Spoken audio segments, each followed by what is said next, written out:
I thought they went well, man. Good energy in the group. Good compete level. Guys were having fun, for sure. Andrew asked Caleb the same question. I mean, given you guys' background, how is it kind of weird to be here working out for the Raptors? Like, Yeah, job kind of? yeah. I think it's something when you're going through the process. It's just like it feels so natural, but it's like something when you look back. I'm just so grateful, kind of putting on this jersey as a kid growing up, watching these games and stuff. It's like take stuff like this for granted, but huge opportunity. Very very blessed to be in this position. How have you found this whole process, this whole workout grind? It's been good. It's been tough, physically, mentally. You gotta stay strong throughout the process. A lot of traveling to a new city, new day for the next 2-3 weeks in a row. So just gotta stay strong. You just gotta keep your compete level up. Keep that same energy every day. People are getting fresh eyes on you, so you don't want to look tired, lazy, nothing like that. We all saw the reports out of Chicago. You had that great game and with the big rise for the combine. How does that change this whole process for you, or did it? I think it changed a little bit. Just getting more and more interest higher in the draft. I think. Yeah, I think teams are starting to consider me earlier and earlier. You kind of faced the decision maybe the last couple of years. Should you go back to school? Should you stay in? And what benefit did you get from playing? Using all your eligibility. Yeah, I think you just grow up so much from freshman year to senior year. I think you mature. My mindset's in a whole different place than I was when I was coming out my freshman year. I think my body's in a better place. I think I'm just more ready to take that leap. Everybody talks about the adjustment period from high school to college to the NBA, and it's just I'm much more prepared for that leap now. I think I'm super excited about it.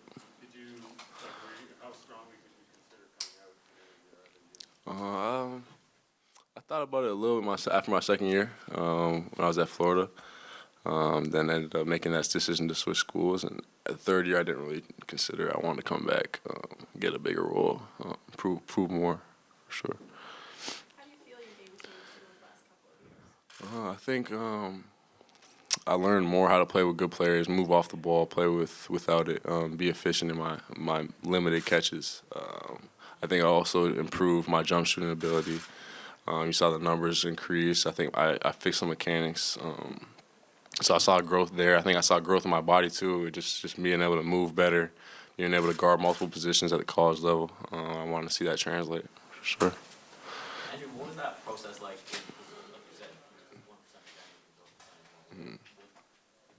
Process and Yeah, the process for me was getting my guide hand out of the way of the ball, getting that off the ball, getting my flick consistent and strong, and trying to just push through the ball.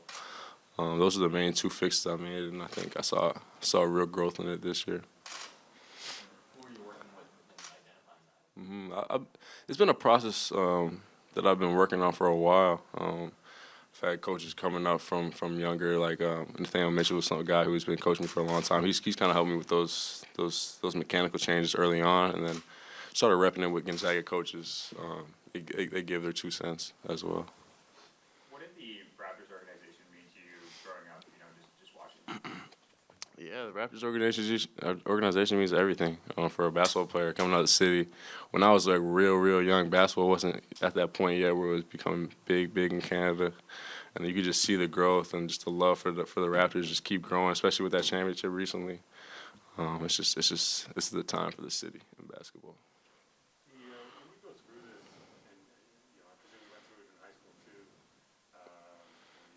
you saw RJ go through it. Like, how difficult is it to keep focused on what you're doing versus get caught up in, oh, my name's up on this draft, my name's down on that, or any of the kind of news that sort of circulates around these times of types of things. Yeah, I think you just want to focus on yourself. You want to control the controllables, and you want to not worry about other people's journeys. Just work on yourself, and your pace is gonna go at your time's gonna come when your time comes. You want to be ready when that time comes, and then be patient and keep working on your game. And the biggest thing is you need one team to like you. You don't need all 30. So, like I was saying, come in every day with new eyes and keep bringing that same energy. You can impress one of these teams. Do you have a strategy, maybe something left over from when you were shooting games in high school, where you kind of go, you don't look at certain websites and you don't have social media on your phone? Yeah, I think when I was younger, like looking at that stuff would kind of alter my mental. I think now I could look at that stuff and it goes in one side, goes out the other type of thing. I can filter that stuff now. Did they have you work out with a bunch of guys, like in a group setting or a team workout sort of thing? Yeah, it was six guys working out today. Do you feel like for your game to show its strengths, you need to have a couple of guys so that it's not just one-on-one or one-on-o workouts that you want to be in a group setting? I think I can show in both honestly. I think I got a high skill level which will show in those one-on-one, one-on-o type of workouts. And I think I know how to play with others, play kind of read and react type of hoops.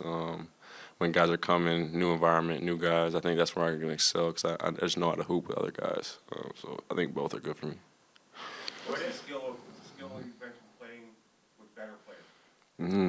How is that part of your makeup as a player? Yeah, I think it's something I've grown up doing. Been blessed to play with on a bunch of good national teams, a bunch of good AAU programs growing up with a bunch of good other players. And I think you just, at this level, everybody's good. You got to be able to fit a role. There's only a couple of guys on the team, the Pascal and the whoever it is, the Kawhis on the team, and you got to be able to play around those guys and make them better, as well as being efficient in your touches. And I think I've grown to become better in that sense. Yeah, a lot of guys obviously come to the NBA, you're the best player on your team. Mm-hmm. Then you get to the NBA and you're not. Yeah. How do you rationalize that? What's your mental approach to that?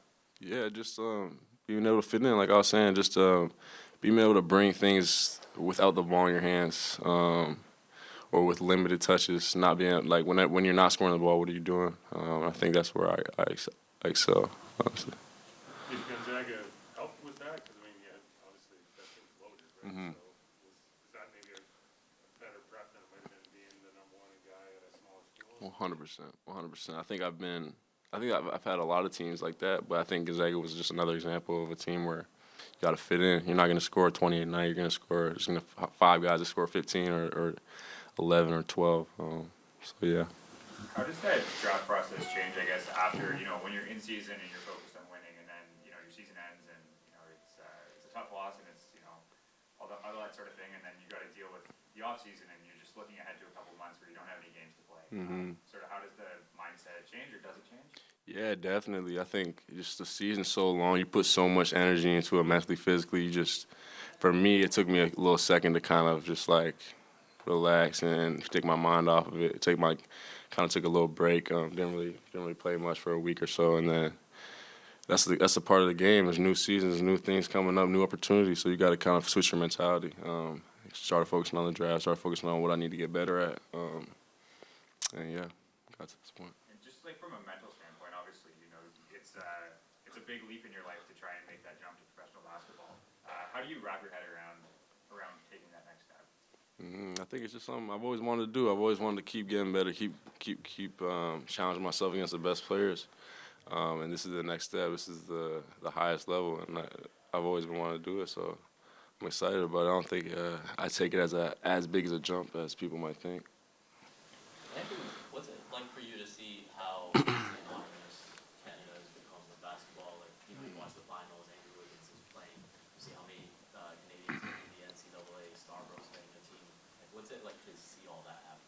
Man, it's just nice, man. I see the city just coming together like that game you're talking about, Scarborough game. It just brings the community together. I think that's the best thing that basketball is doing, giving younger guys more opportunities, communities coming together. So I just see all positives in that, basketball in Canada.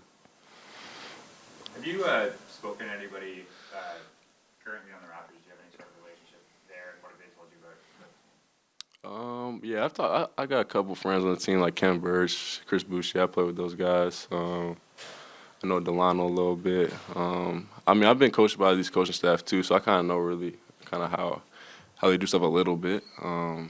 They haven't given me too much. What's your relationship like with Nick? With Nick, it's good, man. I think being the young guy on the team, I kind of like get the hardest coaching on the national team. But we got a good relationship, for sure. Do you feel like it helps you that you kind of know what he wants out of that competition? Yeah, I think for sure. I think it definitely would help me if I was to get picked by a team like this, coming in, feeling comfortable with the coaching staff, and already knowing how kind of Nick runs his stuff and goes about himself. What are the main I think he loves versatility on both sides of the floor, guys that he can plug in and be able to switch multiple positions. I think he likes guys who are consistent and are going to come in the game and give him the same thing night in, night out. I think when I was young playing for him, I would be inconsistent, turn the ball over a little bit too much, and I think that's something I would like to change if I was to come play for him, for sure. How do you find he manages stuff like that, where, you're inconsistent and you're turning it over? What do you find his communication style? I think he is a straight shooter. I think he just lets you know how it is. Doesn't like the baby guys, and I think it's been successful for him.